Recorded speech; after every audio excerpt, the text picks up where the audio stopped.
about the triple column cash book. Triple column cash book ni Telugulo ఏమంటాము అంటే మూడు వరుసల నగదు చిట్టా అని అంటాం. ట్రిపుల్ కాలమ్ క్యాష్ బుక్ అని దానికి ఎందుకు పేరు వచ్చింది అంటే in the cash book transaction subsidiary books మనం ప్రిపేర్ చేసేటప్పుడు క్యాష్ బుక్ అనేది ఒక సపరేట్ కాన్సెప్ట్. ఆ క్యాష్ బుక్ అనే సపరేట్ కాన్సెప్ట్ లో మనకి single entry single column cash book, double column cash book, తర్వాత ట్రిపుల్ కాలమ్ క్యాష్ బుక్ అని, పెట్టి క్యాష్ బుక్ అని 4 రకాల క్యాష్ బుక్స్ ఉన్నాయని మనం లాస్ట్ క్లాస్ లో డిస్కస్ చేసుకున్నాం. ప్రెజెంట్ వచ్చేసి మనము ట్రిపుల్ కాలమ్ క్యాష్ బుక్ లేదా 3 కాలమ్ క్యాష్ బుక్ ని మనం డిస్కస్ చేసుకుంటున్నాం. ట్రిపుల్ కాలమ్ క్యాష్ బుక్ అని పేరు ఎందుకు వచ్చింది అంటే ఈ క్యాష్ బుక్ లో మనకి 3 కాలమ్స్ ఉంటాయి. ఒకటి డిస్కౌంట్ అలౌడ్ కాలం అండ్ ఒకటి క్యాష్ కాలం, ఒకటి బ్యాంక్ కాలం. జనరల్ గా ఒక లెడ్జర్ లో కానీ లేదా సింగిల్ కాలమ్ క్యాష్ బుక్ లో కానీ ఒకే టోటల్ అమౌంట్ ఒకే టోటల్ కాలం అనేది ఉంటుంది.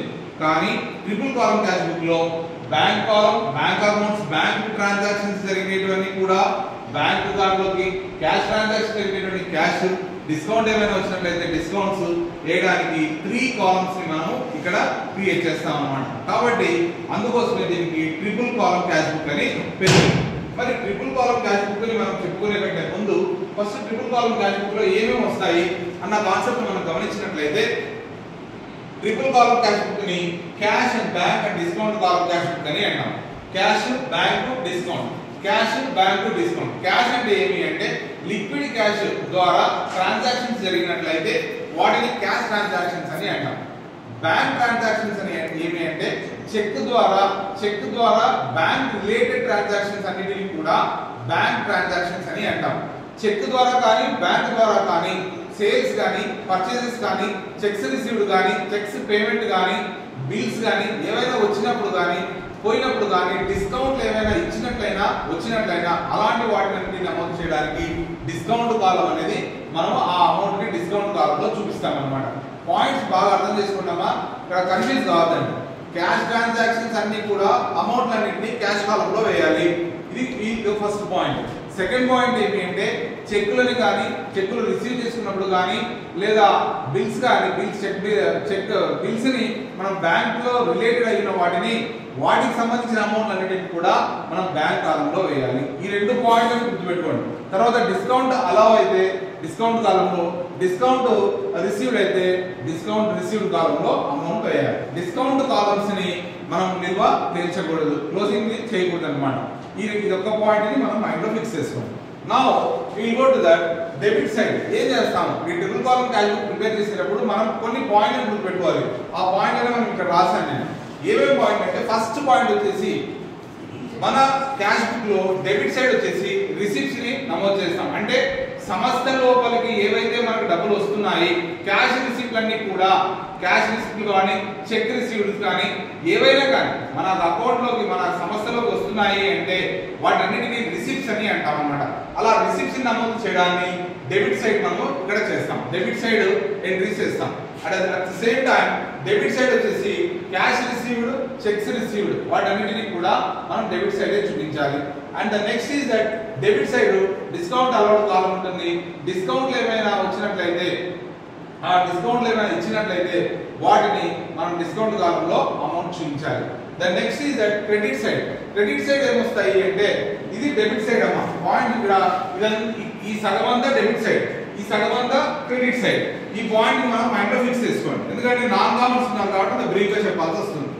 ఇక్కడ క్రెడిట్ సైడ్ ఏమొస్తున్నాయి అంటే చూడండి, క్రెడిట్ సైడ్ మొత్తం కూడా పేమెంట్స్ వస్తున్నాయి. పేమెంట్స్ అంటే సంస్థ నుంచి డబ్బులు పోతున్నట్లయితే, బయటికి డబ్బులు పోతున్నట్లయితే, ఇప్పుడు ఫర్ ఎగ్జాంపుల్ మనం పర్చేసెస్ గూడ్స్ పర్చేస్ చేసినాము, అమౌంట్ పోతుంది. By purchases cash amount, cash ఇస్తే క్యాష్ రాస్తాము, చెక్ ఇస్తే చెక్ రాస్తాం. కాబట్టి చెక్ అమౌంట్ రాస్తాం. కాబట్టి పేమెంట్స్ ఏవైతే ఉంటాయో ఆ పేమెంట్స్ అన్నిటిని కూడా క్రెడిట్ సైడ్ నమోదు చేయాల్సి ఉంటుంది. ఇది ఈ పాయింట్ గుర్తుపెట్టుకోండి. అట్ ద సేమ్ టైం ఇక్కడ same credit side cash check payments post చేయాలి. తర్వాత ఓపెనింగ్ బ్యాలెన్స్, క్లోజింగ్ బ్యాలెన్స్ మళ్ళీ చెప్తాను. క్రెడిట్ సైడ్ డిస్కౌంట్ రిసీవ్డ్ కాలం ఉంటుంది. ఆ డిస్కౌంట్ రిసీవ్డ్ కాలంలో డిస్కౌంట్ అమౌంట్ వేయాలి. వేసిన తర్వాత నెక్స్ట్ ఇప్పుడు ఓపెనింగ్ బ్యాలెన్సెస్ గురించి డిస్కస్ చేద్దాం. ఒకవేళ కంపెనీలో క్యాపిటల్ ఇంట్రడ్యూస్ చేసినట్లయితే, క్యాపిటల్ ఏదైనా ఇంట్రడ్యూస్ చేసినట్లయితే మనం ఇక్కడ ఏం రాస్తాము అంటే టు క్యాపిటల్ అని రాస్తాం. ఒకవేళ మనకు ఆల్రెడీ ఎగ్జిస్టెడ్ ఆ సంస్థ అయితే క్యాష్ ఇన్ హ్యాండ్ అని ఉంటే టు ఓపెనింగ్ బ్యాలెన్స్ అని రాస్తాం. To opening balance. లేదా ఇక్కడ చూడమ్మా, క్యాపిటల్ అయితే టు క్యాపిటల్ అని రాస్తాము. ఈ పాయింట్ గుర్తుపెట్టుకోండి. ఒకవేళ క్యాష్ అయితే బ్యాలెన్స్ బ్రాట్ డౌన్ అని రాస్తాము. క్యాష్ ఉంటే క్యాష్ కాలం వేస్తాము. బ్యాంక్ ఉంటే బ్యాంక్ కాలం వేస్తాం. ఓకే. లేదా టు ఓపెనింగ్ బ్యాలెన్స్ ఉంటే టు ఓపెనింగ్ బ్యాలెన్స్ రాసి క్యాష్ కాలంలో వేస్తాం. అదే వాడు ఎగ్జామ్ లో లేదా క్వశ్చన్ పేపర్ లో లేదా క్వశ్చన్ లో క్లోజింగ్ అక్కడ ఓపెనింగ్ బ్యాలెన్స్ వచ్చేసి క్రెడిట్ నిల్వ చూపుతుంది అని అన్నాడు అనుకోండి. ఫర్ ఎగ్జాంపుల్ ఇక్కడ బై బ్యాలెన్స్ బ్రాట్ డౌన్ అని రాస్తాం. ఆ విధంగా క్రెడిట్ అనేది వాడంతటి వాడే ఇస్తాడు. ఏమి ఇవ్వలేదనుకో you have to think debit side only. Okay. కాబట్టి డెబిట్ గానే ఆలోచించాలి. కాబట్టి ఓపెనింగ్ బ్యాలెన్సెస్ ఎప్పుడు కూడా మీరు తప్పు చేయకూడదు. Cash in hand, cash in bank అనే వాడు ఎగ్జామ్ మనకు క్వశ్చన్ లో ఇస్తాడు. Cash in hand to balance brought down. Cash in hand అన్నప్పుడు క్యాష్ కాలంలో వేయండి. క్యాష్ అట్ బ్యాంక్ అన్నప్పుడు బ్యాంక్ కాలంలో అమౌంట్ వేయండి. ఆ పాయింట్ గుర్తుపెట్టు. ద నెక్స్ట్ పాయింట్ వచ్చేసి కాంట్రా ఎంట్రీస్. కాంట్రా ఎంట్రీస్ తెలుగులో మనం ఎదురు పద్ధతులు అని అంటాం. కాంట్రా ఎంట్రీస్ ని మనకి రెండు సందర్భాల్లో వస్తాయి అన్నమాట. 2 ట్రాన్సాక్షన్స్ లో వస్తాయి. ఒకటి క్యాష్ డిపాజిట్ ఇంటూ బ్యాంక్, రెండోది cash withdrawn for office use అని వస్తాయి. మరి ఇవి ఎట్లా రాయాలి సార్ అంటే ఇట్స్ ఎ సింపుల్ మ్యాటర్. దీన్ని కాంట్రా అని అంటాం. కాంట్రా అంటే ఎదురు అని అర్థం. కాంట్రా అంటే ఎదురు అని అంటే ఎదురు పద్దు అని. Contra it's nothing but it is opposite. ఎప్పుడైతే ఫర్ ఎగ్జాంపుల్ టు క్యాష్ అని రాసామనుకోండి, కాంట్రా ఎంట్రీలో బాగా గుర్తుపెట్టుకున్నామా. ఇప్పుడు ఫర్ ఎగ్జాంపుల్ ఈ ట్రాన్సాక్షన్ తీసుకున్నాం. Bank account data to cash account ఉంది కదమ్మా. టు క్యాష్ అని రాసి కాంట్రా అని పెట్టి ఇక క్యాష్ కి ఎదురేమి ఆపోజిట్ ఏమి, ఇక క్యాష్ కి ఆపోజిట్ ఏమి బ్యాంక్. కాబట్టి bank same at the same time here also by bank అని రాసి కాంట్రాని సి అని చూపించాలి. సి అని ఎల్ఎఫ్ కాలంలో చూపించాలి. చూసిన తర్వాత బ్యాంక్ కి ఆపోజిట్ ఏమి క్యాష్ కాలం. కాబట్టి దీన్ని కాంట్రా ఎంట్రీస్ పోస్టింగ్ అని అంటాం. అది మనం లెక్క చేసుకునేటప్పుడు మళ్ళీ బ్రీఫ్ గా ఎక్స్ప్లెయిన్ చేస్తాం. ఇది అయిపోయిన తర్వాత సేమ్ యాజ్ ఇట్ ఈస్ గా డిస్కౌంట్ కాలమ్స్.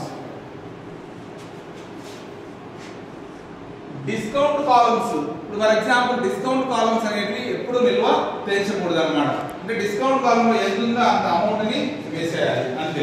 ఇక్కడ కూడా సేమ్ డిస్కౌంట్ కాలమ్ ఎంత ఉంటే అంత అమౌంట్ ని వేసేయాలి. మిగతాది కామన్ గా మీకు తెలుసు బ్యాలెన్సెస్ మనం అది ఫైనలైజ్ చేయాల్సి ఉంటుంది. ఇది ట్రిపుల్ కాలమ్ క్యాష్ బుక్ సంబంధించిన పాయింట్. కాబట్టి ట్రిపుల్ కాలమ్ క్యాష్ బుక్ అనేది చాలా ఈజీ అమ్మా. మనకి ఎగ్జామినేషన్ పాయింట్ ఆఫ్ వ్యూ లో ఖచ్చితంగా ఎగ్జామ్ వచ్చే క్వశ్చన్ 10 మార్క్స్ క్వశ్చన్. కాబట్టి మీరు ట్రిపుల్ కాలమ్ క్యాష్ బుక్ లో 3 పాయింట్లు గుర్తుపెట్టుకోండి. ఒకటి రిసిప్ట్స్, సంస్థలోకి డబ్బులు వచ్చినాయి అంటే ఏమన్నా కానీ చెక్ రూపంలో కానీ క్యాష్ రూపంలో కానీ వచ్చినాయి అంటే డెబిట్ సైడ్ రాయండి, పోయినాయి అంటే క్రెడిట్ సైడ్ రాయండి. 4 వరుసలు. At the same time discount columns నిల్వ తెచ్చండి.